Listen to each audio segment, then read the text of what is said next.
wasiyah is always the same, to keep mindful of Allah subhanahu wa ta'ala, to keep Allah subhanahu wa ta'ala in our minds, to keep Allah subhanahu wa ta'ala in our hearts, to keep the dhikr of Allah subhanahu wa ta'ala on our tongues, to keep the idea, to keep the ideal of Allah subhanahu wa ta'ala in front of us in our worships, in our ibadah, in our interactions, and to keep Allah subhanahu wa ta'ala alive in our hearts and our intentions, to keep Allah subhanahu wa ta'ala always with us, to stay with Allah subhanahu wa ta'ala in everything we do, in everything we say. May Allah subhanahu wa ta'ala give us tawfiq. Ameen ya arham ar-rahimin ya rabbal alameen, to be people of taqwa. Ameen ya arham ar-rahimin. Ameen ya arham ar-rahimin ya rabbal alameen. Ittaqullah means also keep hope and keep going and keep growing. Ittaqullah wa yu'allimukumullah. Keep growing and keep walking, and Allah subhanahu wa ta'ala will teach you and will show you the path. As you walk in the path will become even more and more clear. That's also the meaning of taqwa. Taqwa is the quest, taqwa is the journey. Taqwa is to get closer and closer and closer to the destination. Basically, keep walking, don't stop. Don't get intimidated. And let everything teach you. Ittaqullah in everything, in the lights and in the darkness. And yes, we live moments of darkness. But that darkness has something to teach us. Yes, we live lots of darkness. There is lots of darkness going on, but that darkness is not other than God. That darkness is not happening against the will of God. That darkness, we may call it evil, and we may just classify it, that's evil and that's it, and we stop and we hate it. But it is there to teach us something. It's very hard to learn from quote-unquote evil, but it is there to teach us. It is there to teach us the condition of the human being about ourselves, so we do not get trapped in that same evil ourselves. There is nothing we can do more than, or better than, really working on ourselves and learning from what's happening in the world. To work on ourselves. Because if we summarize everything that's going on, it's lack of empathy. It's going back to that lack of empathy. The hearts have grown cold. The hearts of people have grown cold. There is no love. There is no kindness. There is no empathy. Or less and less empathy. People love pleasure today. People love themselves. And it's not the true love, it's love of just wanting to indulge themselves selfishly. People do not care about one another, do not care about the feelings of one another, the well-being of one another. And that's happening everywhere. Yes, it reaches, we see it when it reaches its limit, when weapons come and when there is a crisis, we see how it's happening, but you think that we are better? Here we are not. We said before that what's happening in the land of revelation is there to reveal to us our state, the state of our humanity. It is there to reveal to us the state. So if there is darkness there, there is darkness here. The state of the humanity is the same. And look at our families, look at ourselves, look at our relationships. Look how the love in our hearts have grown cold. Look how we have become qasi. Our hearts became hard with one another. No empathy. No empathy. We are not ready to accommodate one another. No empathy. Very selfish. Very attached to our own pleasure, to our own interest. The majority of us have become like that. And that's the education of the modern time. And that's how our children are growing. Unfortunately, and we see it.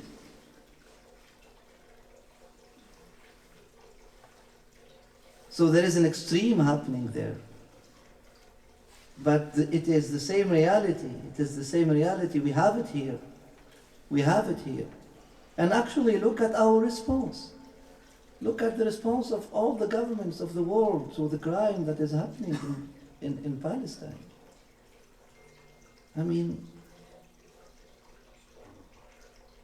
قسوة قست قلوبكم. The hearts have grown cold in love. The love has grown cold in the hearts of people. There is no love. There is no love. There is no empathy. There is no care. And that's a big problem. And that is the big problem. That is the big problem, because وَالْقَلْبُ الْقَاسِي بَعِيدٌ عَنِ اللَّهِ وَلَكِنْ لَا تَشْعُرُونَ, says Rasulullah sallallahu alayhi wa sallam. The heart that is hard is far from God. If it is far from goodness, if it is far from empathy, it is far from God. Because what does it mean? Qalb qasi. It means that it is turned upside down. It is turned to its own selfish interest. It can only think about its own selfish interest. It is consumed in its own day-to-day life, or it is consumed in its own problems, or it is consumed in its own desires. That's what al-qalb al-qasi is.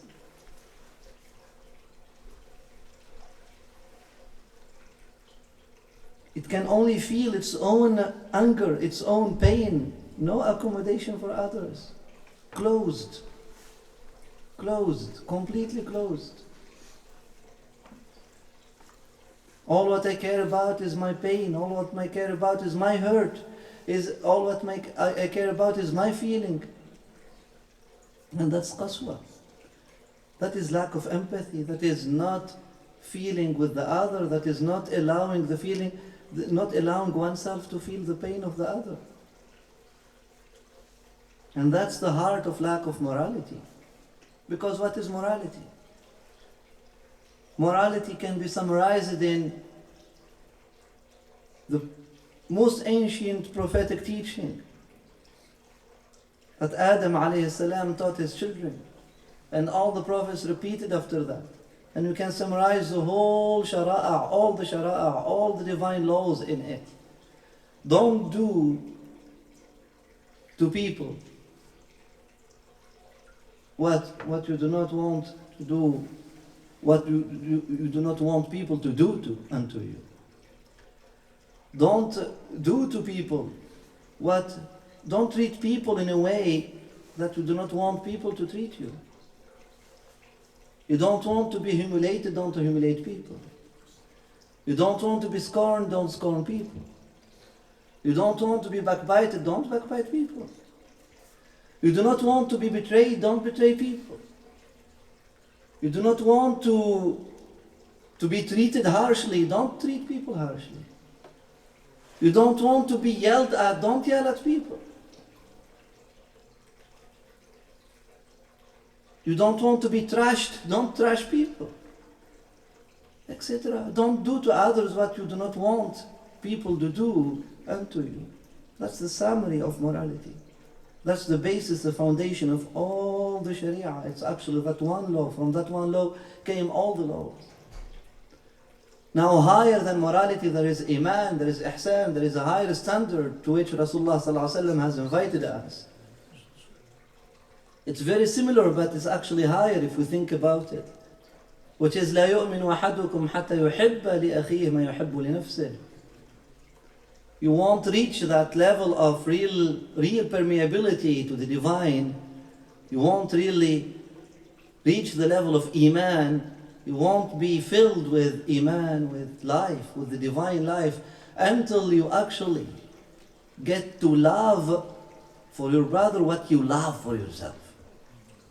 If you think about it, it comprehends the first level, but it's even higher and deeper and more.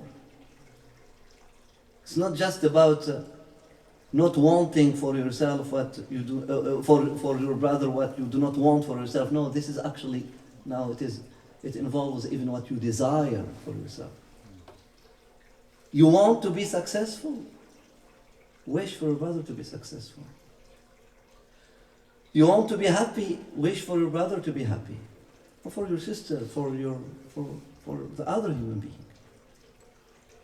You want peace for your home. You need to wish peace and love peace for the home of your neighbor.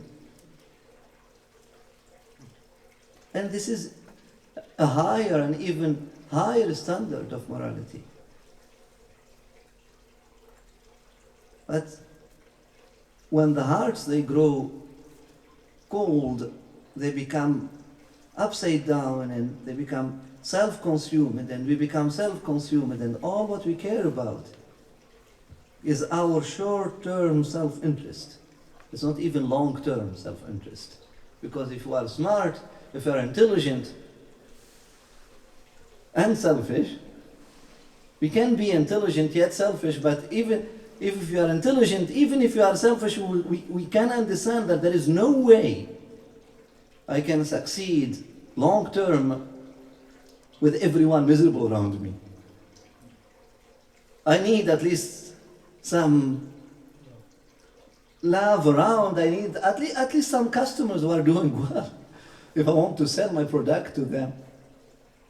If all the businesses go bankrupt in the market, there is no way one single business will thrive. So even if we want to be selfish, we can be intelligent, yet selfish, and then we think long term. But the problem that not only we are selfish, we have grown to become more and more selfish. We have grown to become more and more stupid. All what we think about is our short-term self-interest, short-term desire, what I want now, what I desire now, what I feel now. And that's the dark side. And that's what we can learn from the dark side, is this introspection. And as long as it is going on, I'm inviting myself to, as long as this darkness is going on, let us really take the opportunity to hear the voice of God. To hear the voice of God in what's going on, because that's a land of revelation. And the whole earth is a revelation for us. Let us see it. Let us see the problem, and let us see the problem in us and around us. And let us say, Astaghfirullah. Let us seek forgiveness. Let us really think of tawbah. Let us really come back. Come back to the love. Come back to the life of the heart. Let us find a cure for this selfishness, for this qaswa. That's what it is. Let us find a cure for this hardness. Why? Why our hearts have become so hard with one another? Why? The child with his own parent, so mean. The husband with his own wife, so mean. The wife with his own husband, so mean. Now if it becomes the ex-husband or the ex-wife, then it is even... Why? Why so mean? You don't agree with someone, okay? Take your path. أرض الله واسعة هاجروا فيها. The land is so vast. Allow the other to survive and go and survive somewhere else. Go and you will find a better life somewhere else. Why we become so mean with one another? I don't agree with you. I had a project with you. And now I don't agree with you. I won't leave unless I see you destroyed. And I keep the rest of my years after that. And all the energy that I couldn't find to give you, to support you with, to assist you with, to be a good partner with, now I'm actually using it to destroy you every day. And ruin your reputation every day. It's not enough that I leave you. Everyone should leave you. Why so mean? Why like that? Why don't we think of the feelings of the others? You have a dream, you want to realize. Others, they have a dream, they want to realize. You don't want your dreams to be destroyed. Why are you destroying the dreams of others? You want to realize your dreams. Why don't you allow for others to realize their dreams as well? We have a crisis in morality. And as I define, morality is always about the other. As Muslims today, we have become so obsessed with what I call the conventional morality. And please listen to me in this. And that's, we have become so obsessed with what we call the conventional morality, and I'll explain to you in a bit. And we forgot the real morality. Because morality, it's not about drinking wine or not drinking wine. The person who drinks is not immoral necessarily, if he's not hurting someone else. The person who consumes drugs is not immoral necessarily if he's not hurting someone else. Morality is about a transaction with the other. That's what the definition of morality is.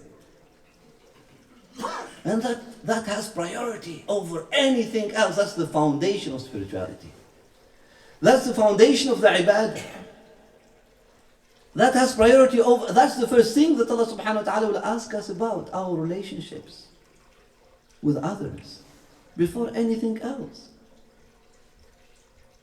What we tend to call today and consider lack of morality today, these are sins that are between you and your Lord. And Allah subhanahu wa ta'ala is too generous. Tell your Lord to forgive you, and they will be forgiven. But if you are hurting others, if you are destroying, if your heart is hard with others, if you are destroying the lives of others, if you are destroying, ruining the reputation of others, then wow, then that's heavy. That's heavy in this case. May Allah subhanahu wa ta'ala protect us. Ameen ya arhamar rahimin ya rabbil alameen. We became so obsessed with an image of a good religious person. A good religious person is someone who prays the 5 prayers, who fasts his Ramadan, who prays all his nawafil, and then even we added other things, who has a beard or who has a scarf on her head, and we even added other things, who prays tahajjud, and that's all conventional things. And you know what? All these things, if are hurting other people, and this is Rasulullah sallallahu alaihi wasallam saying it. All these things, if you are hurting other people, they have no weight at all. Because that's the meaning of the hell, it's the place of no weight, nothing. He was told about this lady who was doing this and giving sadaqah and praying at night and doing all of the ibadah as possible. But in the same time, she was hurting her neighbors. And Rasulullah sallallahu alaihi wasallam answer was, her reality is a reality of misery. She's not living a good life. Hiya fi nar. That's what we mean by hiya fi nar. Actually, it's not she will be in fire. No, she's already in it. She is in the hell. She's living a hellish life. That's what a hellish life looks like. May Allah subhanahu wa ta'ala protect us. May Allah subhanahu wa ta'ala protect us. Let us understand this and learn. Yeah, the dark can teach us many things, and let us accept that's something happening in our lives, and we have many things to learn. It's a mirror. It's a mirror. Even the worst enemy, before categorizing that enemy and putting they are evil, I want to massacre them, if I can put my hands on them, that's anger. Before doing that, or after you cool down and think about it, that enemy is a mirror. It's actually showing you things that are already there growing in you. May Allah subhanahu wa ta'ala protect us and you. We ask our dear Lord to guide us amongst those whom they are guided. We ask our dear Lord to help us. We ask you, our dear Lord, to assist us. We need you for every thought. We need you for every word. We need you for every action. We need you for every step. إياك نعبد وإياك نستعين يا أرحم الراحمين يا رب العالمين. Alhamdulillah, yes, we learn from the darkness, but also all the light that we cannot see. All the light that we cannot see, maybe you know the movie or the book.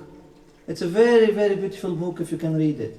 It's a very, very beautiful movie if you can watch it. And really watch it with your families. All the light that we cannot see. Because there is light that we cannot see. Because the infos, any infos, they are not showing you that light. There is. There is light within the darkness. خَلَقَ الظُّلُمَاتِ وَالنُّورِ. There is light going on. There is all the light that you don't hear about. There is all the light that you cannot see. Outside and inside. As Maulana Jalaluddin Rumi says, if you see things dark around you, that's a message to you that you need to turn the lights on within you, because you are the light. You must be the light of that room. If you enter a place and you find it all dark, then you must be the light, and all what you need is to turn your lights on. The light within you. That's all the light that we cannot see. There is a huge, beautiful potential within you that you do not see, that you cannot see. The light within your heart. You can become the light of the world. Allahu nuru samawati wal ard. And then he says, مَثَلُ نُورِهِ كَمِشْكَاةٍ. And after that, in Ayat Nur, Allah subhanahu wa ta'ala says the human being as well can be nuru samawati wal ard. That's the summary of Ayat Nur. That potential of being the light of the heavens and earth is there in the human being. You can be as well. You can become a source of light. That's a light that you cannot see. Work on it. Work on it. There is nothing that you can, it's rational, it's beautiful to say, it's reasonable, it's clear. You cannot combat darkness with darkness. If you want to combat darkness, you can only use light. And light is light. It's not weapons. Light is light. Light is love. Light is kindness. You can only combat hatred with kindness and love. You can only combat meanness with kindness and generosity. You can only combat selfishness with selflessness. And that's a light that is within us. But also around us, there are many beautiful things happening. We do not hear about. From time to time, internet gives you a spark. Celebrate it. If you find a video of a thinker or an artist or a person who really was able to rise above, transcend the race, religion, the belonging, and see the truth as such, and speak clearly about what's going on, celebrate that. That's light. And there are many things. There are many beautiful stories about mothers who lost their children, yet they were helping their neighbors to find their children under the rubble. There are many beautiful stories about people who are literally choosing to feed their neighbors before feeding themselves. There are many beautiful stories going on. And that's all the light we cannot see. And we need to see that light because that's source of inspiration. That shows us the potential of light within us. That shows us if we decide to heal our wounds and break the cycle of evil, because what is evil? Evil is a result of hurt, of a wound that we have chosen to not heal. A wound or a hurt that we have chosen to not heal. We have preferred that comfort zone of keeping it alive because somehow it is giving us a meaning of life. Many people, they choose to keep their pain going on because if they lose that pain, they lose all the meaning in their life. Because they define themselves, we are victims. All the world is against us, we are the victims now, that's it. And that pain creates evil after that. In the name of that pain, in the name of that victimization, in the name of that hurt, in the name of that evil that was caused to us one day, we become... Many people, they choose to not heal. Consciously or unconsciously, unconsciously. They choose to not heal because if you heal, somehow you will have to find the real purpose for life. And that's hard. And that's hard. Somehow you have now stand up. That's it. Find your mission. Start working. And that's hard. No, I choose to just keep grudging, oh, they did this to me, they did that to me, oh, da. We choose to keep stuck in that vicious circle. And rather than really healing. So evil at its origin is a hurt that caused anger. And think about it, even the source of all of it. What shaitan, the story of shaitan, we have it. Shaitan was hurt. But instead of choosing to heal and find peace and reconcile, and no, he dwelled on that. That's the expression. He dwelled on that.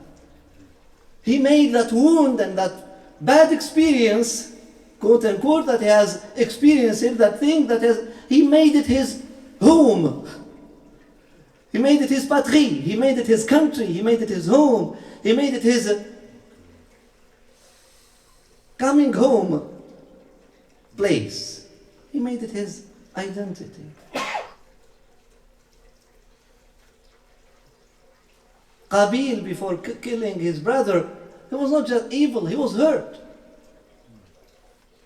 He felt betrayed. He felt discriminated against, etc., etc. And we can put all these words and then, So let us really go and heal. If you are hurt before that pain within you becomes ugly and becomes evil and turns you into a demon, turns you into a bad person, turns you into a hardened person, turns you into a person without a heart, heartless. Thank you. Before that pain turns you into a heartless person, heal it, deal with it. There are many ways. There are many ways. And choose to be good, choose to be nice, choose to be kind. Take the path of forgiveness. Forgiveness is not, I forgive you, but my heart is still tough and rigid against you. That's not forgiveness. It's a path. So let us take it, and it may take a few years, but choose that path and take the steps that are needed. Because why keeping that grudge? Why keeping that feeling hurt? Why keeping that pain? Why carrying it along? The majority of us, not only we carry it along, but we pass it to our children. And our children pass it to their children. And their children pass it to their children. And it becomes a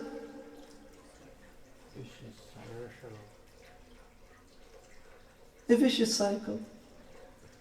May Allah subhanahu wa ta'ala protect us and you. Ameen ya arhamar rahimin. Ameen ya arhamar rahimin ya rabbil alameen.